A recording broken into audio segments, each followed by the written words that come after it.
fez o canal foi... Deixa eu traduzir para as pessoas, especialmente o mundo jurídico. Porque a gente sente, por exemplo, que o próprio político, né, José, já que nós somos da mesma área, às vezes os caras não sabem se comunicar. O cara fala um monte de groselha que o povo não sabe o que é. Ele não é obrigado, o cidadão não é obrigado a ter conhecimento jurídico. E às vezes o político ele entra num pedestal, e eu falo muito isso sobre a esquerda, as pessoas estão num pedestal que, porra, não se dão ao trabalho de explicar para as pessoas não são obrigadas a entender tudo que a gente fala, o linguajar mesmo do político, da lei, o linguajar do direito, as pessoas não são obrigadas, cada um tem a sua área. Se um médico vier falar para mim um monte de coisa, talvez eu não entenda metade também, né? Então eu pensei, porra, vamos traduzir essa coisa. E eu sei que isso é uma coisa que você faz também muito bem no seu canal. Então o que eu fiz? Falei, porra, tô no sul do Brasil, não tô sozinho. E, cara, eu me surpreendo com o tanto de pessoas aqui da minha cidade, de Curitiba, né? Hoje, nesse momento, eu não estou em Curitiba, estou em trânsito, mas o tanto de pessoas que a gente tem que pensam igual. E você fala, porra, eu não imaginava que tivesse tanta gente, apesar de ser muito bolsonarista aqui, o sul do Brasil, Santa Catarina é muito pior, mas mesmo assim você fica surpreso com o tanto de gente normal que tem. E eu gosto de falar isso, né? Porque essa gente não é normal. Né? Não estou dizendo que só a esquerda é normal, claro que não. Mas bolsonarista, vamos combinar, não é gente e não é normal. Eu sempre falo isso, né? Não é normal. Marcelo, então tem sido uma experiência boa. Tem uma coisa que é muito intrigante e assustadora, ver gente que a gente sempre julgou com bom nível intelectual, informação, né? Enfim, com uma vida boa, enfim, com pensamentos lógicos, com bom senso, pessoas amáveis, e de repente o cara vira um troço. Na nossa área, inclusive, na área do direito especificamente, é impressionante como é que a gente percebeu uma transmutação, inclusive intelectual, né?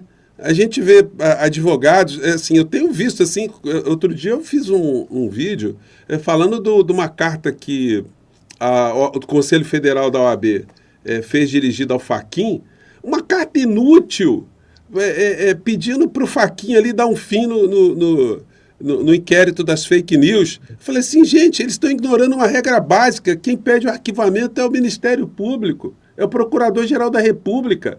Pedir um juiz para arquivar um inquérito que está em andamento, né? Assim, isso assinado por todos os presidentes das seccionais da ordem. Eu meti a lenha, teve gente que ficou chateada comigo, tem muitos amigos advogados também, né? Mas, enfim, é uma coisa, eu tive que falar porque eu achei uma coisa estarrecedora. Então, de vez em quando a gente encontra com advogado, né, com alguém, professor, tem professor de várias áreas, professor de direito constitucional, de repente os caras vêm com direito da terra plana, você fala assim, meu Deus do céu. O que eu discuti com pessoas dessa área, sobre o alcance do artigo 142, que os caras diziam que o Exército, as Forças Armadas poderiam funcionar como poder moderador. Eu falei, gente, de onde vocês tiraram isso? Não existe Forças Armadas com poder moderador no planeta Terra. Não é no país aqui, é no planeta Terra. Não existe isso colocado no papel. No entanto, não, mas o professor Ives Gandra falou. Então, aí você às vezes tem que discutir com alguém da área. Isso sempre foi uma coisa muito assustadora, sobretudo no período da pandemia, que a gente viu médicos rasgando a medicina, rasgando a ciência para seguir o Bolsonaro, para dizer, olha, não, mas prescrever o remédio. A gente viu o médico dizendo que a máscara não funcionava. Então, eu acho que isso também para nós é um combustível muito grande também, por outro lado, né, para a gente seguir na luta, a gente seguir na batalha, né? A gente não deve se sentir desestimulado com essas coisas. Mas eu sempre achei muito assustador isso também. E você, Marcelo? Não tenha dúvida. Você sabe que ontem, porque teve esse negócio daquela a pesquisadora lá da UFRJ, lá, Tatiana, eu esqueço o nome do remédio, sei lá, aquele negócio lá do que ajuda os tetraplégicos e tal.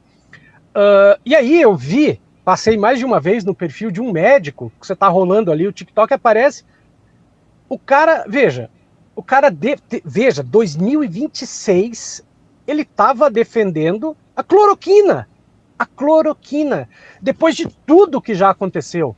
E aí o cara mete o pau no final e fala, porque só podia ser petista.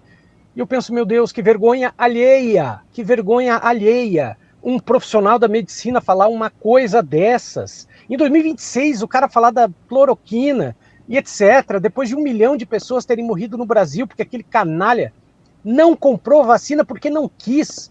Só foi comprar quando o Lewandowski obrigou, né? Então, assim, não há dúvida que é um combustível, mas ao mesmo tempo também é frustrante você saber que essas pessoas continuam insistindo nisso, porque teve muita gente que largou mão disso, tipo, não é esquerda, não gosta da esquerda, não é obrigado a gostar da esquerda, nunca foi, não é obrigado a votar no Lula.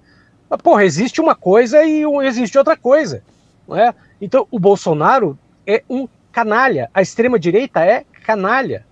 Então, você colocar em risco não só a tua carreira, mas, porque assim, o que acontece?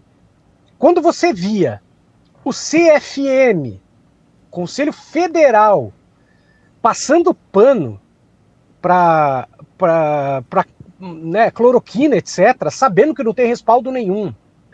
Quando você vê pessoas do direito fazendo isso, como você disse, o direito da terra plana, porra, daí o cara fala, a gente pensa assim, mas como é que o cara joga a carreira dele no lixo? Mas no fundo, ele dá quase para dizer como se ele não estivesse jogando no lixo, porque boa parte daqueles colegas dele pensou a mesma coisa, né? Então boa parte do CFM, dos médicos, pensou a mesma coisa, boa parte dos advogados pensou a mesma coisa, mas agora no fundo, eu acho, José, que a coisa é um pouco mais séria, porque muitos colegas advogados que a gente enfrenta no sentido, claro, jurídico, e às vezes você está conversando, você sabe que o cara não pensa aquilo de verdade. Mas ele tem um ódio ao Lula e à esquerda que suplanta. Então ele usa isso como argumento. Ele sabe que não é verdade. Não é? Por quê? Por que ele sabe que não é verdade? Especialmente, por exemplo, na área do direito, que é a nossa área. Porque a mesma coisa que ele fala agora para defender o Bolsonaro, ele era contra antes.